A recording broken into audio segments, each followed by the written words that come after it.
Ser bem é no Copa debutar, é sair todo domingo na revista do Puxar.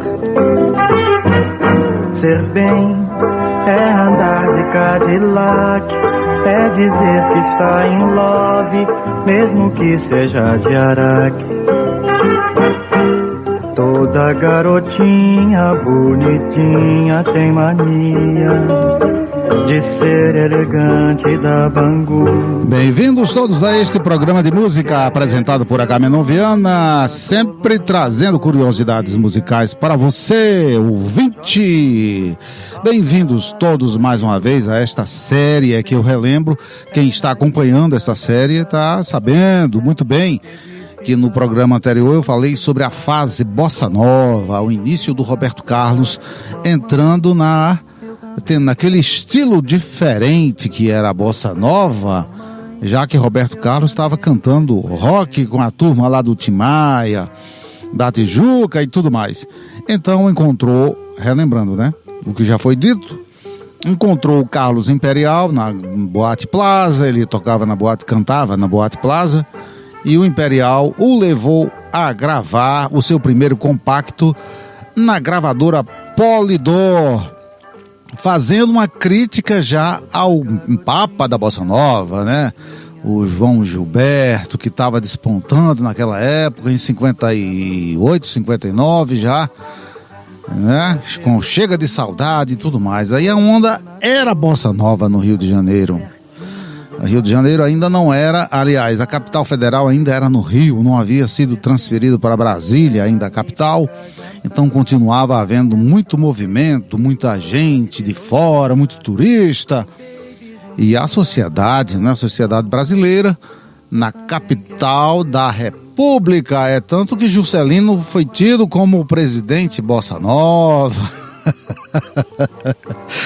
Numa gravação feita lá pelo Narigudo Juca Chaves, Narigudo Juca Chaves. Então, isso aí já é outra história, mas eu vou falar de Roberto Carlos, hein? Quem tá ligado no programa, quem está me acompanhando sabe que eu comecei este ano de 2024 para falar exclusivamente do cantor Roberto Carlos, do início da sua carreira e tudo mais.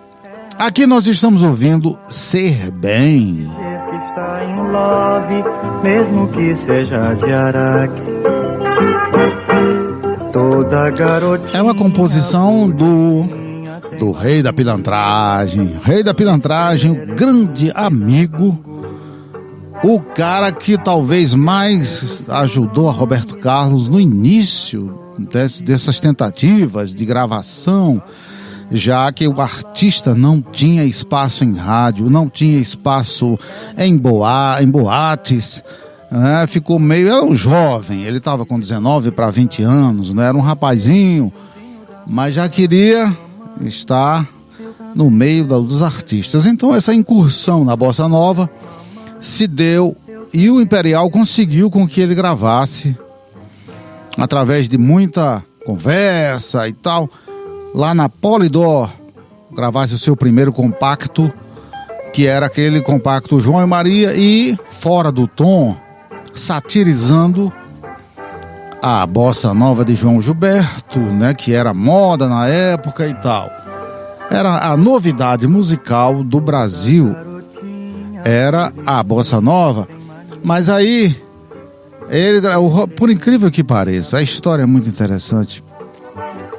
Essa gravação foi feita como uma espécie de briguinha, de revanche entre o diretor da Polydor e o diretor da gravadora lá do João Gilberto, ok?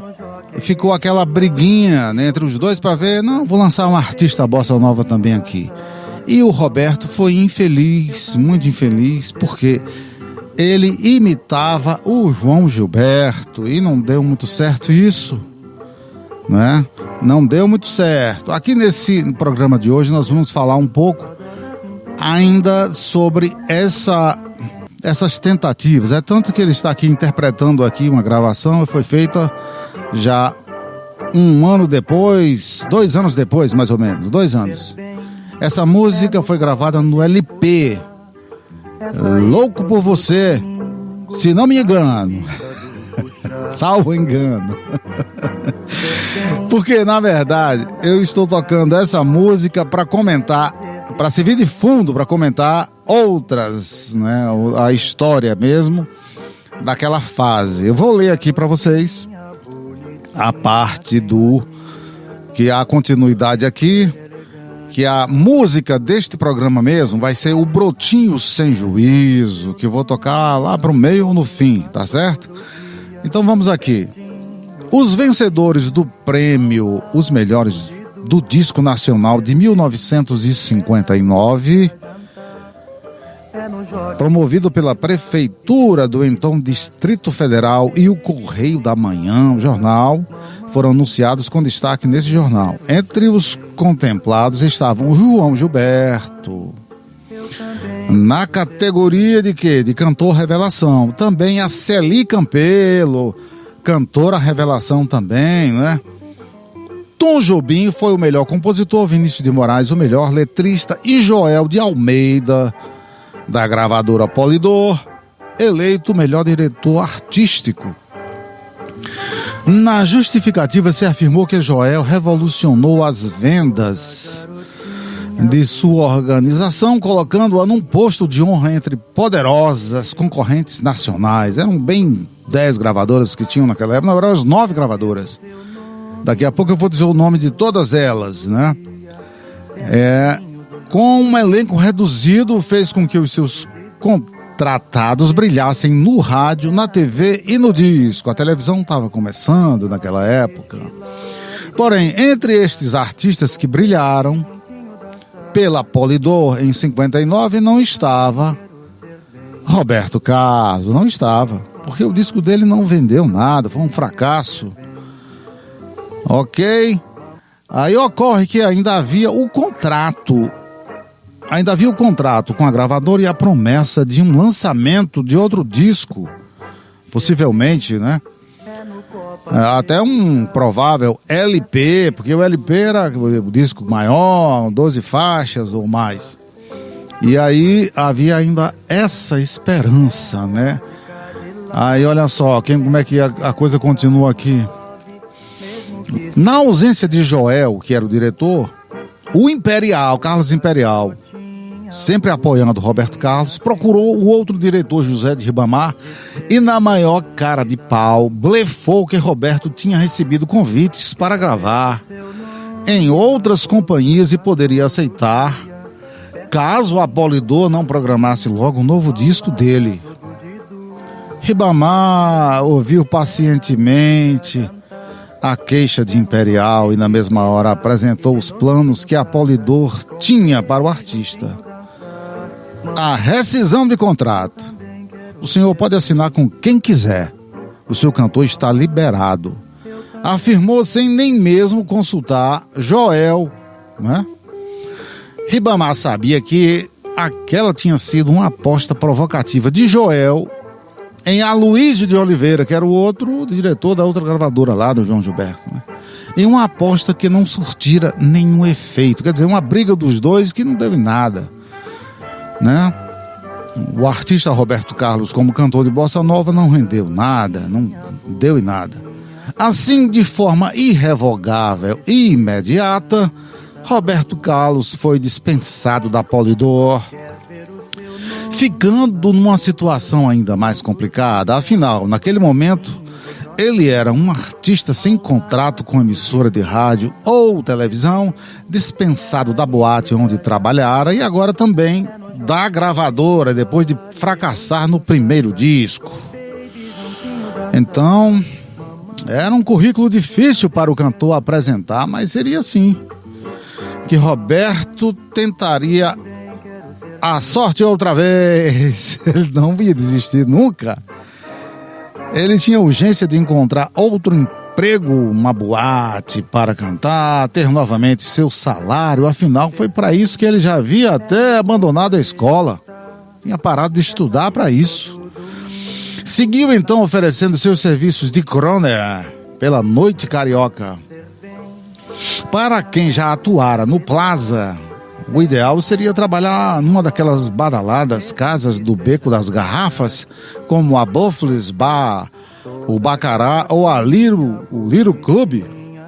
Porém, porque eram frequentadas pelo mesmo público e Roberto poderia continuar desenvolvendo seu estilo bossa nova. Ele estava acreditando nisso ainda, né?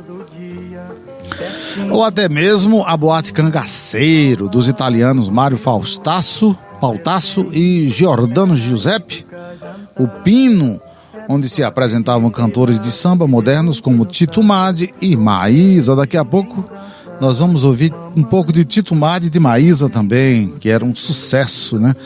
A propósito, Mário e Pino, o cantor Roberto Carlos está por aí dando sopa, sugeriu Mister Eco em suas colunas no Diário Carioca, outro jornal, né?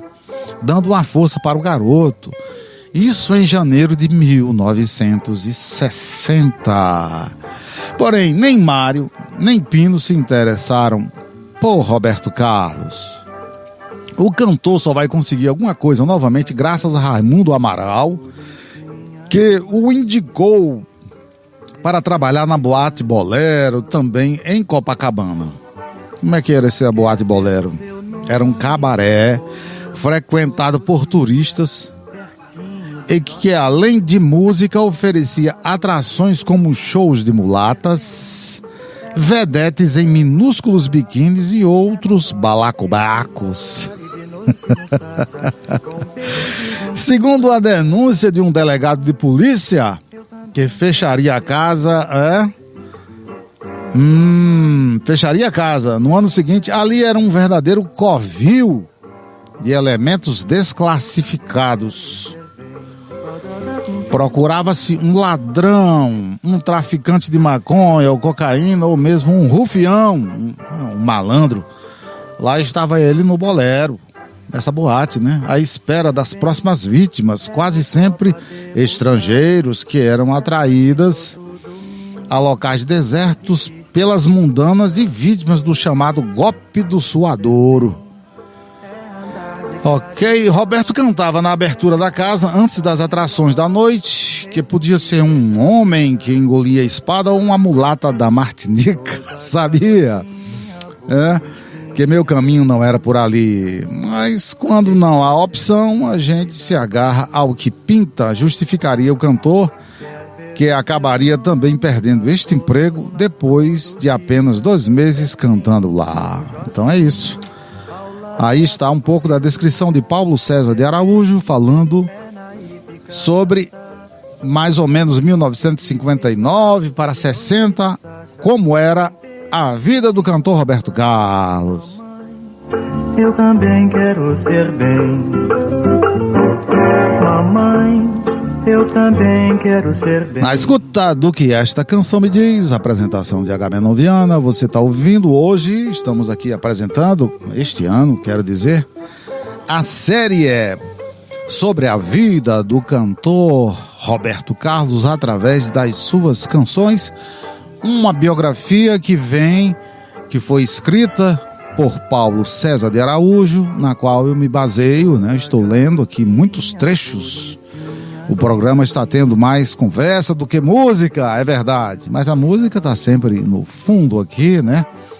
Ao fundo. Ter o seu nome na coluna todo dia, pertinho do Jorginho, ao lado do Didu, ser bem. Ser bem, composição de Imperial, Dó maior, Roberto Carlos, 1960. No próximo bloco eu vou continuar contando a história e vocês vão ver como foi interessante e como é. E como foi difícil, meu Deus do céu. Aguarde, é pra já. Mamãe, eu também quero ser bem. Mamãe, eu também quero ser bem.